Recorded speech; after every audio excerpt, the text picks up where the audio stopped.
pounds with precision. A king dies inside his court. Your heart pounds with precision. A king dies inside these doors. Let it all work out. Let it all work out. Let it all work out. What's going on, YouTube? For those of you who've wondered where I've been the last couple weeks, I'm here, still alive, still kicking it, maybe better than ever, but I've just been focusing on things other than music, more fitness related. Over the past weekend, I completed the Spartan World Championship Lake Tahoe Beast in 4 hours and 45 minutes. Huge goal, huge accomplishment for me. And so over the last 2 or 3 months, I've been really focusing on fitness and really haven't had much time to do my normal music stuff, even though I have been to the studio and will later videos give you updates on how that's been going. But anyways, so finished the Lake Tahoe Beast, did great, it was amazingly hard, but I had a great time. After I finished, I had the thought of, wow, I've finished 3 Spartan races now, and I've learned so much that I feel like I could probably share with others on, and so this video will be my top 5 tips on how to complete Spartan races to your best ability. Man, she asked me when you come into my college, because she's all about it. I said that's 40,000. Tip number 5, we'll go from 5 to 1. This is for people that aren't elite athletes. Start slow. Now, this kind of sounds weird, you know, you're in a race, you want to just gun it out, but in my experience, when I've sprinted at the start or gone as hard as I can, you waste all of your energy and kind of blow out your energy storage in the beginning of the race, so when you get to obstacles, they are 10 times harder than they need to be. I remember running the Miller Park sprint and taking off with all the elites as fast as I could at the start, which, I mean, at the time was really, really cool. I was running with some of the fastest athletes in the Spartan race. But then I got to the obstacles and was totally blown out, and everybody beat me afterwards. So if you're not an elite runner, take your time at the start, conserve your energy for later in the race. You'll finish better, your time will be better, you'll have a better race overall. She ain't got 'em. She begs her parents constantly. She got A's in all her classes, but I know she wants the D. Woo! Look at your kid do the math, running over the game while you taking a nap. Vehicular manslaughter when they give me the rap.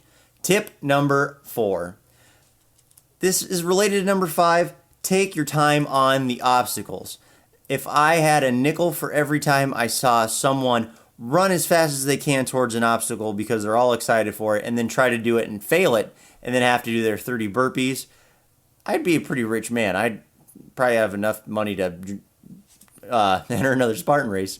But anyways, this has happened to me once or twice. I've run up on obstacles, got all excited, and then tried to do the obstacles.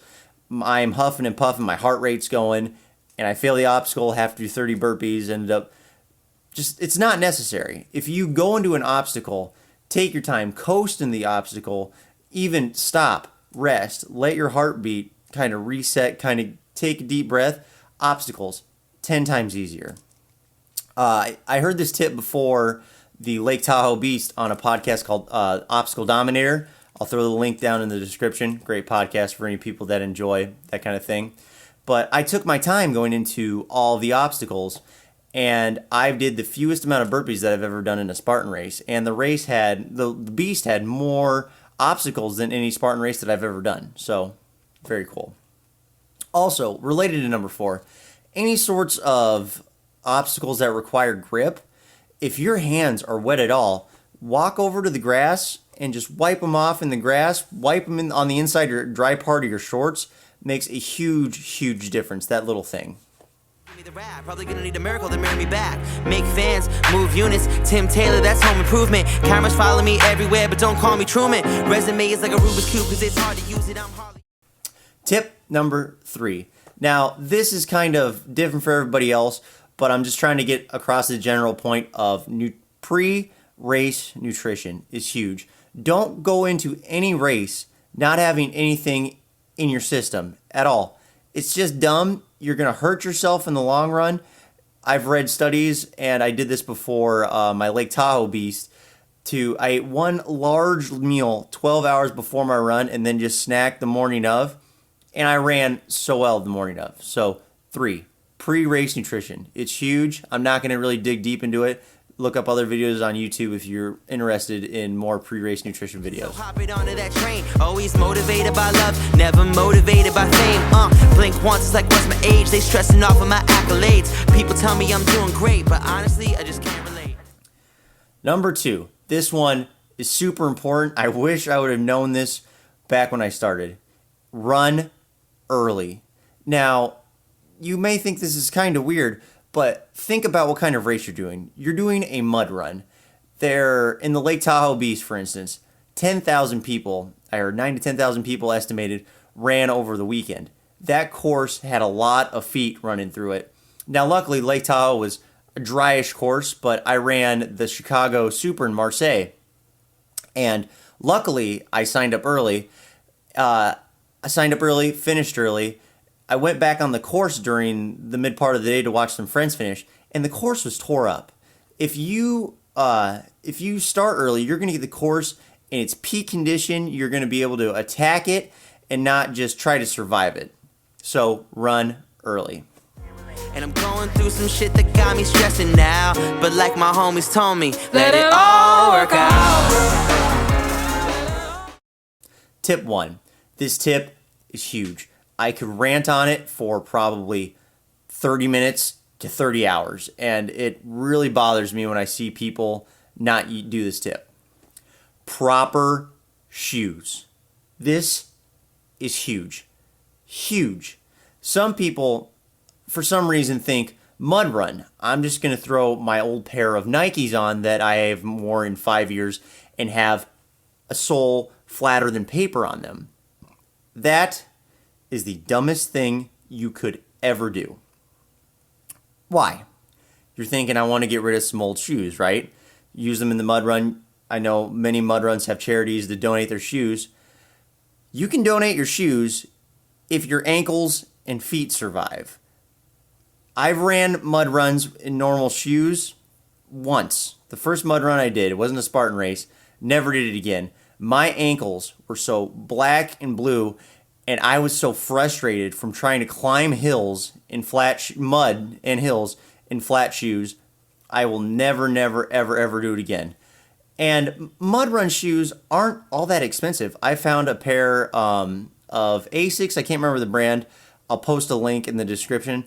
On Amazon for, I think, $60 to $70. One of the best pairs of running shoes I've ever had. So you can easily find cheap mud run shoes. The whole point of them is you want a claw on the bottom or just extra ridges. So when you run, you can really dig into the ground, dig into the dirt, and helps you climb different things. If I didn't have these special mud run shoes during the Tahoe Beast, I don't know if I would have made it.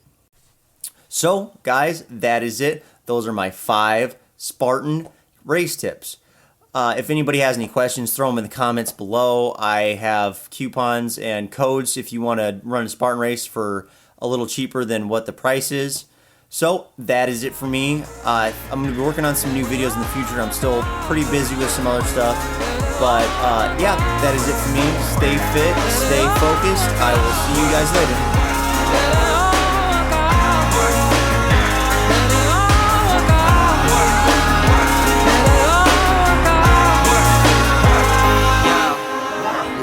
Be the guy that I'm supposed to, the person I envision, the boy who be all I told ya. My dream keep getting bigger with every year I get older. Somehow got my diploma and now I own it.